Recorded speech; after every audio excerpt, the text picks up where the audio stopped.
আজকে আপনাদেরকে বান্দরবনের এমন একটা পাহাড়ের সন্ধান দিব যেখানে আপনি আসার পর খুব বেশি টাকা খরচ হবে না, অ্যাডভেঞ্চারের ফিল পাবেন, খুব সুন্দরভাবে এখানকার কটেজগুলোতে স্টে করতে পারবেন, ঝর্ণা দেখতে পাবেন, একদম উপরের পাহাড়ের ভিউ দেখতে পাবেন, গিরিপথ দেখতে পাবেন। এমন একটা জায়গা সন্ধান দিব যেই জায়গাটার নাম হচ্ছে চাঁদের পাহাড় অ্যাডভেঞ্চার রিসোর্ট। এটা হচ্ছে বান্দরবনের লামাতে অবস্থিত। চলেন শুরু করা যাক। বাংলাদেশের ভ্রমণ প্রেমীদের মধ্যে এমন একজনও খুঁজে পাওয়া যাবে না যারা বান্দরবন যেতে চায় না। বান্দরবন বলতে বান্দরবনের দুর্গম পাহাড়ের কথা বলছি আর কি, কিন্তু সেখানে যেতে হলে বেশ কষ্ট করতে হয়, ভালো বাজেটের দরকার হয় এবং ভালো একটা সময় হাতে নিয়ে বের হতে হয়। কিন্তু অনেকেই চাচ্ছেন যে কম বাজেটে, কম সময়ে, কম কষ্ট করে বান্দরবনের দুর্গম পাহাড়ের ফিল নিতে। তাদের জন্য মূলত আজকের এই জায়গাটি। চাইলে কক্সবাজার যাওয়া আসার পথে এই জায়গা থেকে ঘুরে যেতে পারেন, অথবা হাতে মাত্র 1 রাত 2 দিনের প্ল্যান করলে কিন্তু এই জায়গা থেকে ঘুরে যেতে পারেন খুবই কম বাজেটে। Good morning. আজকে অনেক দিন পর বান্দরবন আসছি। কপাল দেখেন, এতদিন পর বান্দরবন আসছি আর আজকে থেকে শুরু হয়েছে বৃষ্টি। সকাল থেকে সেই লেভেলের বৃষ্টি, কিন্তু এই বৃষ্টির ভিতরে আমাদেরকে 20 মিনিটের মতো ট্রেকিং করে উপরে যাইতে হবে। এখন আমরা ট্রেকিং শুরু করব। রাস্তার অবস্থা জানি খুবই খারাপ, আর এই এলাকাটার নাম হচ্ছে সাপমারা ঝিরি। তো কিভাবে আমরা ঢাকা থেকে আসছি একটু বলে দিই। আমরা প্রথমে আসছি হচ্ছে ইম্পেরিয়াল এক্সপ্রেসের একটা স্লিপার কোচে করে চকরিয়া পর্যন্ত আসছি। চকরিয়া থেকে একটা সিএনজি রিজার্ভ করে আসছি হচ্ছে লামা বাজার। তো ওই সেম সিএনজি নিয়ে চলে আসছি হচ্ছে এই গ্রামটাতে, যেটার নাম হচ্ছে সাপমারা ঝিরি গ্রাম। দোকান থেকে ওদের রিসোর্ট যেতে সময় লাগে হচ্ছে 20 মিনিট, বাট আজকে আমাদের গাইড বলতেছে আজকে আপনাদের সময় লাগবে 30 মিনিট। যদিও এখন পর্যন্ত রাস্তা খুব একটা কোথাও খারাপ পাই নাই, কালকে রাত থেকে কিন্তু ভালোই বৃষ্টিপাত হচ্ছে, বাট মানে খুবই ভাল লাগতেছে। এই রাস্তা দিয়ে হাঁটার সময় একটু পর পর এই ধরনের লেখা দেখতে পাবেন। উনি অ্যাকচুয়ালি আমাদেরকে সকালবেলা রিসিভ করার জন্য আসছে। আপনার নাম? আমার নাম চাইলাফু মারমা। উনি সকাল সকাল নিচে নামছে আমাদেরকে রিসিভ করার জন্য। তো উনি আমাকে বলতেছে যে আজকে উঠতে কষ্ট হবে। রাস্তা তো কষ্টের কিছু না আমার কাছে মনে হইলো এখন পর্যন্ত। আজকে বৃষ্টি পড়ছে, এই কারণে একটু আবহাওয়া ঠান্ডা আর কি। আর যে সময় গরম পড়ে সে সময় উঠতে একটু কষ্ট হয়। আচ্ছা, আমরা কিন্তু হেঁটে আসছি হচ্ছে এই রাস্তা দিয়ে। এই যে দেখেন, এই রাস্তা দিয়ে হেঁটে আসছি, বাট এইটা হচ্ছে ওনাদের গাড়ির রাস্তা। এখানে উনি বলতেছে যে গেস্টরা কিন্তু চাইলে এখানে বর্ষার সময় ছাড়া বাকি সময়টাতে চাঁদের গাড়িতে করে আসতে পারবে। চাঁদের গাড়ি করে আমাদের 0 পয়েন্ট পর্যন্ত আসা যায়, চাঁদের গাড়ি অথবা বাইকে করে আসা যায়। ওকে ভিউয়ার্স, আমরা চলে আসছি আজকের আমাদের রিসোর্ট, যেটা হচ্ছে চাঁদের পাহাড় অ্যাডভেঞ্চার রিসোর্ট। অ্যাকচুয়ালি উঠার রাস্তাটা খুবই সুন্দর ছিল এবং আমাদের আসলে কোনো কষ্টই হয় নাই। আমি জানি না আসলে মানে বর্ষার সময় ছাড়া যারা আসবেন, একটু যদি ওয়েদার একটু গরম থাকে তাহলে উঠতে কষ্ট হবে। ওকে ভিউয়ার্স, এটা হচ্ছে আজকে আমাদের কটেজ, এবং যেমন জায়গায় থাকতে চাচ্ছিলাম ঠিক তেমনটাই, একদম নিরিবিলি একটা জায়গা। আশেপাশে কিন্তু অনেক গাছপালা, একদম জঙ্গলের ভেতরে থাকবো। এবং স্পেশালি এটা করা হয়েছে কাপলদের জন্য। লোকেশন কনসিডার করলে এটা একটা প্রিমিয়াম কটেজ, কিন্তু আপনি যদি সমতলের কথা হিসেব করেন সেই হিসেবে কিন্তু ওইটা অতটা প্রিমিয়াম না। আচ্ছা, এটার ভাড়া কত? এটা ভাড়া হচ্ছে, আমরা বুক করছি 3500 টাকার মধ্যে। এটার ভাড়া এমনিতে সম্ভবত 4 বা 4,500 টাকার মতো। আমরা এসে সকালের ব্রেকফাস্টটা করে নিছি এবং এখন আমাদের কটেজ বা রুমে চেক ইন করে ফেলছি। রুমটা সুন্দর আছে। সবচেয়ে বেশি ভালো লাগছে যে রুমটাতে উঠছি সেটার বারান্দাটা, ভাই এত সুন্দর লাগতেছে। আর এইখানে বারান্দাতে একটা বাথটব আছে, দেখছেন? এখান থেকে আপনি স্নান করতে করতে প্রকৃতি এনজয় করতে পারবেন।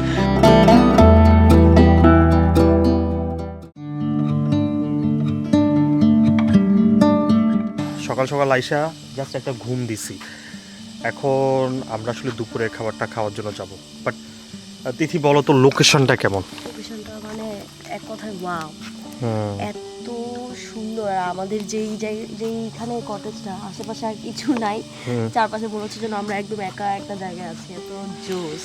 আর চারপাশ থেকে সবচেয়ে যেটা ভালো লাগে, আমি আগেও বলছি যে নেচারের যে সাউন্ডটা, কেমন যেন একটা গাছের সাউন্ড আসতেছে, পাখির সাউন্ড। ওকে, চলেন আমরা ওদের রেস্টুরেন্টে যাই, খাবারটা দেখি কেমন। এবং এবার বান্দরবনে আসার উদ্দেশ্য হচ্ছে একদম শহর থেকে দূরে এসে পাহাড়ে থাকবো, নিরিবিলি জায়গায় থাকবো, এবং এটাই সেটার আমার আশাটা কিন্তু পূরণ করে দিছে। পাশাপাশি 2 দিন যেহেতু থাকবো, একদিন হচ্ছে আমরা আমাদের রেগুলার খাবার দাবার খাবো, একদিন পাহাড়ি খাবার ট্রাই করব। সো আমাদের জন্য খাবার রেডি, চলেন যাওয়া যাক। সো দেখতে পাচ্ছেন বেশ অনেকগুলো আইটেম দিয়ে আজকে দুপুরবেলার খাবার দাবার হচ্ছে। আর একটু কষ্ট করে ট্রেকিং করে আসার পর ক্লান্ত শরীর নিয়ে আপনি যাই খাবার না কেন সেটাই কিন্তু বেশ এনজয় করবেন। এবং তাদের রেস্টুরেন্টটা এমন একটা লোকেশনে, মানে একদম প্রকৃতির মাঝখানে, চারপাশে এত সুন্দর পাহাড়ের দৃশ্য, এত সুন্দর গাছপালা, এখানে বসে একটু রিল্যাক্সে কফি এনজয় করাটা ছিল বেস্ট একটা মোমেন্ট। খুবই চমৎকার একটা দিন কাটাইছি আমরা। আসলে বৃষ্টির সময়টাতে বান্দরবন খুবই চমৎকার লাগে। আর আমরা আসলে এখানে 2 দিনের জন্য বুক করছি, 2 দিন না, ঠিক 2 রাতের জন্য বুক করছি। প্রথম দিনটা মানে হুট করেই চলে গেছে, সকালবেলা ঢুকছি, বিকেল হয়ে গেছে, খাওয়া দাওয়া করছি, সন্ধ্যা হয়ে গেছে। তো দুপুরে আমরা আসলে এখানকার কিছুটা আর কি পাহাড়ি খাবার ট্রাই করছি। সন্ধ্যার পর আমরা হচ্ছে পাহাড়িদের এক ধরনের পিঠা হয়, যেটা হচ্ছে পাটিসাপটা পিঠা। সবচেয়ে বড় ব্যাপার হচ্ছে যে প্রথম সিজনের প্রথম আম ট্রাই করছি এখানে এসে, তো ওইটা মোটামুটি ভালো ছিল। আনারস খাইছি। এই হচ্ছে আমাদের সন্ধ্যা পাহাড়ের চাষ করা। এখন আমরা রাতে এখানে অর্ডার দিছি হচ্ছে চিকেন বারবিকিউ। তো সেটা আসতেছে, আমরা ওয়েট করতেছি। আর এই হচ্ছে আমার পেছনে আপনারা দেখতে পাচ্ছেন চাঁদের পাহাড় অ্যাডভেঞ্চার রিসোর্টের রেস্টুরেন্ট। তো এখানেই সবচেয়ে বেশি সময় কাটানো হয় যারা ট্যুরিস্টরা আসে। এই এরিয়াতে কেন সবচেয়ে বেশি সময় কাটায়, এই পুরা রিসোর্টে আসলে ওভাবে নেটওয়ার্ক পাওয়া যায় না, মানে পাওয়া যায় নেটওয়ার্ক বলতে ইন্টারনেট পাওয়া যায় না, বাট ওনাদের এখানে শুধুমাত্র এইখানেই ওয়াইফাইটা কাজ করে ভালো। Barbecue chicken. আর এটা সম্ভবত দুপুরবেলা ওই যে তোজা বলছেন যে ওইটা, এটা স্পেশাল আরেকটা যেটা অর্ডার করছি সেটা হচ্ছে ব্যাম্বু চিকেন, যেটা আপনারা সাজেকে গিয়ে খান আর কি। তো এটা আসলে এই অঞ্চলেও মানে লোকালি রান্না করছে আর কি। এই রিসোর্টে প্রথম দিনের গল্প আমাদের শেষ হয় ক্যাম্পফায়ারের মাধ্যমে। সারাদিন বৃষ্টি হওয়ার কারণে এই এরিয়াটা প্রচণ্ড পরিমাণে ঠান্ডা ছিল, আর পাহাড়ে টুকটাক সবসময় ঠান্ডা থাকে। পাহাড়ে বসে ক্যাম্পফায়ার জাস্ট অন্য লেভেলের এক্সপিরিয়েন্স। Good morning. আজকে আমাদের প্ল্যান হচ্ছে আমরা যাব এই যে চাঁদের পাহাড়ের নিচে যাব। একটু লেট হয়ে গেছে, সকাল সকাল আসলে উঠলে একটু মেঘ টেক দেখা যেত। সকাল 8টার দিকে একবার উঠছি, উঠার পর হালকা মেঘ দেখছি, কিন্তু যদি আপনি 5:30 বা 6টার দিকে উঠেন তাহলে খুবই সুন্দর একটা ভিউ দেখবেন। যাই হোক, আমরা ব্রেকফাস্টটা করে নিই। আজকে কিন্তু রেস্টুরেন্টে যাইনি, আমরা আমাদের যেই বারান্দা সেখানে বসে ব্রেকফাস্টটা সেরে দেন নিচের দিকে রওনা দিব। আর ব্রেকফাস্টে থাকে সাধারণত ডিম এবং খিচুড়ি। শুভ সকাল। আজকে আমাদের এই চাঁদের পাহাড় অ্যাডভেঞ্চার রিসোর্টে চলতেছে হচ্ছে ডে 2। তো যেটা বললাম যে আজকে আমাদের একটু অ্যাডভেঞ্চার হবে, তাই তো দাদা? তো এখন বেশ খানিকটা নিচে যাব। দাদা বলতেছিল যে নামতে 30-40 মিনিট লাগবে, তাই তো? এমন 30-40 মিনিট লাগবে, খুব বেশি সময় না। আমরা কিন্তু অল্প একটু নিচে নামছি এবং চলে আসছি হচ্ছে রিসোর্টের একদম শেষ প্রান্তে। এইখানে আসার পর আমি যেটা দেখলাম, মানে নিচে অনেকটুকু রাস্তা নিচে নামতে হবে। আপনি যদি দেখেন এই দিক থেকে এই দিকেও অনেকটুকু রাস্তা নিচে নামতে হবে, আবার এই দিকে অনেকটুকু রাস্তা নিচে নামতে হবে। বাট এখান থেকে ভিউটা খুবই ভয়ঙ্কর। আর এই জায়গা থেকে মূলত সরাসরি আমরা এখন নিচের দিকে নামা শুরু করব। ও মাই গড, রাস্তাটা কিন্তু সেই করছে, মানে একটা পাহাড় সরাসরি নিচের দিকে নামবো। আপনারা যদি দেখেন, মানে আপনি যদি একটু খেয়াল করেন, আমি এখন যেখানে আছি এখান থেকে একদম নিচের দিকে সরাসরি নামতে হবে। হ্যাঁ, এইদিকে একদম খাড়া একটা গিরি খাতার মতো মনে হচ্ছে, এদিকেও সেম। মানে বর্ষার সময় আসলে একটু কষ্ট করতে হবে, এটা সত্য। যদি এখানে আসেন, এখানে রেগুলার কোনো ট্যুরিস্ট আসে না। এখানে হচ্ছে যারা ওদের এখানে শুধুমাত্র অ্যাডভেঞ্চার করার জন্য আসে তারাই। বেশ অনেকটা রাস্তা হাঁটার পর এইখানে একটা ঝুমঘর টাইপের পাইলাম আর কি, মানে চাইলে একটু রেস্ট করতে পারবেন। হ্যাঁ, এটা কিন্তু রিসোর্টের লোকরাই তৈরি করছে। মানে ওরা কেন অ্যাডভেঞ্চার রিসোর্ট রাখছে আমি এখন বুঝতে পারতেছি। মানে খালি রিসোর্ট করেই কিন্তু ওরা যে মানে উপরের অংশ করে দিচ্ছে আর কোথাও কোনো ব্যবস্থা নেই এমনটা না। যদি দেখেন এখানে কিন্তু একটা ঝুমঘর, মানে আপনি এখানে বসে একটু এখানে গান বাদ্য করলেন, একদম বিশাল পাহাড়ের একদম নিচে পাদদেশে। এটাকে ওনারা নাম দিচ্ছে হচ্ছে ঝিঝি পোকার রাজ্য। এই যে এখানে একটা সাইনবোর্ড আছে, এই যে দেখেন। তো এখানে বসে বসে আপনি ঝিঝি পোকার ডাক শুনবেন, যেটা এখন আমরা শুনতে পাচ্ছি। আমি একটু কথা কম বলি, আপনারা একটু শুনেন।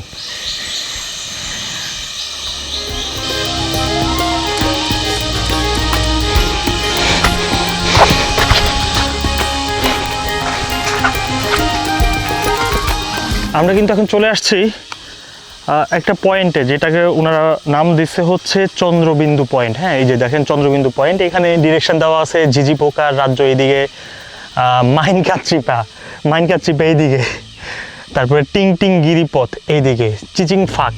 হ্যাঁ দাদা, এগুলো কি নাম? মাইনকাচ্চিপা, চিচিং ফাঁক। দাদা আমরা কোথায় চলে আসছি? আমরা মাইনকাচ্চিপায় চলে আসছি। মাইনকাচ্চিপায়। কেউ মাইনকাচ্চিপায় পড়তে চাইলে এই দাদার সাথে যোগাযোগ করেন। দাদার নামটা একটু কঠিন আছে, নামটা কি যেন দাদা, ভুলে গেছি আমি। চাইলা প্রু মারমা, মনে রাখেন, চাইলা প্রু মারমা। ওকে, মাইনকাচ্চিপা এর পরে খুবই সুন্দর একটা খুম পাবেন। হ্যাঁ, খুম বলতে পুরোটাই ঝিরিপথ। এখানে একটু জল আছে এবং খুবই সুন্দর একটা প্লেস। পাহাড়গুলার দেয়ালগুলা দেখতে ভালো লাগবে। এই যে আছে,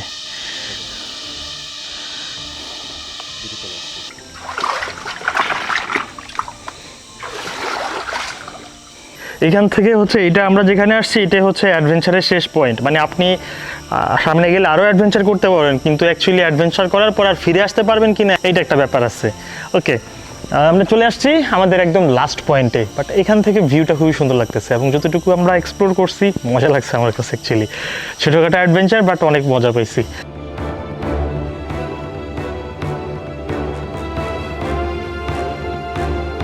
অনেকটুকু রাস্তা হাঁটছি, হাইটা আমরা চলে আসছি আমাদের একটা ছোট্ট ঝর্ণার সামনে। আসেন, ঝর্ণাটা এনজয় করেন। বাট অনেক গরম লাগতেছে এখানে, যদি এসে স্নান না করি তাহলে কি হয়? এই যে দেখেন ছোট্ট একটা ঝর্ণা, চলে আসছি ঝর্ণার সামনে।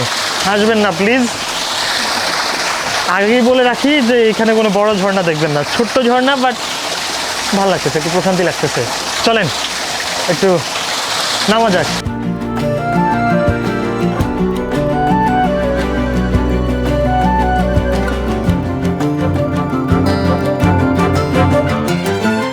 তো আসলে আমরা এখন একদম পাহাড়ের উপরে আছি, এখানে একটা মাচাঙের উপরে।